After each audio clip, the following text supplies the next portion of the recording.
আসসালামু আলাইকুম। মুসুরির ডাল দিয়ে মাছ দিয়ে ভর্তার রেসিপি। ওই জায়গায় কিছু মুসুরির ডাল আপনার ভাজি নিছি, 1 পিস মাছ ভাজি করে লইছি, আর 4টা কাঁচামরিচ যে যেরকম জাল খান। তবে ডাইলের ভর্তার মধ্যে জাল যত কম দেয় ততই ভালো। এরপর লাগবে হলো ধনিয়া পাতা, মুসুরির ডাল, কাঁচা পেঁয়াজ, নারিকেল। আগে আপনার কাঁচামরিচগুলা বাড়ি ফেলাইয়াম, যেন 3টা দিচ্ছি, পরিমাণ মতো লবণ দিয়ে দিলাম, দিয়ে এগুলারে বাড়ি ফেলাই দিলাম। লাস্টে আর একটা ছিল, ওটাও দিয়ে দিচ্ছি। এরপরে মুসুরির ডাল লগে বাটলে আর কষ্ট হয় না বাটতে।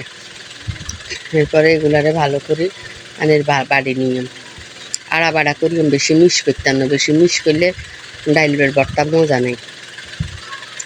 আজকে পান্তা ভাত দিয়ে ডাইলের ভর্তা দিয়ে খাইলাম। এরপরে আপনার সবগুলা ডাইল এভাবে ইয়ে করে ওগুলারে বাড়ি ফেলাই দিলাম। ডাইলগুলা ধুই লইছি ভাজি। আনের ভর্তাটা আপনার ডাইলগুলা বাটা হয়ে গেলে কিন এগুলোর মধ্যে দিলাম মাছটা, যে লেজ রাখছি লেজটারে আপনার কাঁটাগুলা হালাই দিয়াম, হালাই টোকাই টোকাই দিতে হইব, নইলে এগুলা গলার মধ্যে বাইজতে পারে। ভালো করে কাঁটা ঝাড়াই এরপরে ভর্তাটা বাড়ি নিই।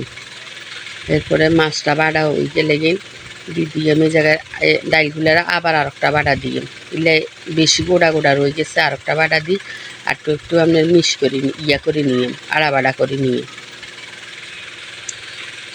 আর একটা বাড়া দিলাম। দেওয়ার পরে দিয়ে আমি জায়গার মধ্যে এই জায়গায় দিয়ে এবার ধনিয়া পাতাগুলো বাড়ি ফেলাই। এগুলো বাটতে একটু সময় লাগে তো ডাউ। এরপরে দিয়ে দিলাম বিলাতি ধনিয়া পাতা। এই ভর্তাটার মধ্যে ধনিয়া পাতাটা দিলে বেশি সুন্দর গ্রান করে। এরপরে ধনিয়া পাতাটা আড়া বাড়া করি লই। এরপরে জায়গার মধ্যে দিয়ে পেঁয়াজ, একটা পেঁয়াজে কাটি লইছি মোটা মোটা করি, ওগুলারে দিয়ে দিলাম, দিয়ে এগুলারে আড়া বাড়া করে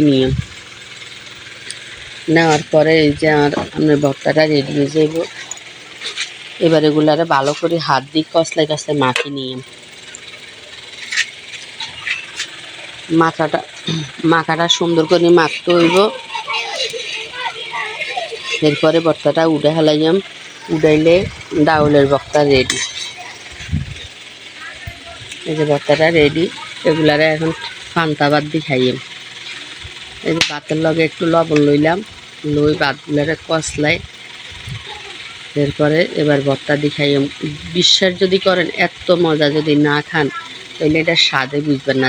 যারা জাল বেশি খান তারা দিতে পারেন, যারা কম খান 2-1টা মরিচ দিয়ে ভর্তা না ডাইলের ভর্তাটা বাটবেন, খুবই মজা। একবার খাইলে বারে বারে খাইতে মন চাইবে, এত মজা হয়।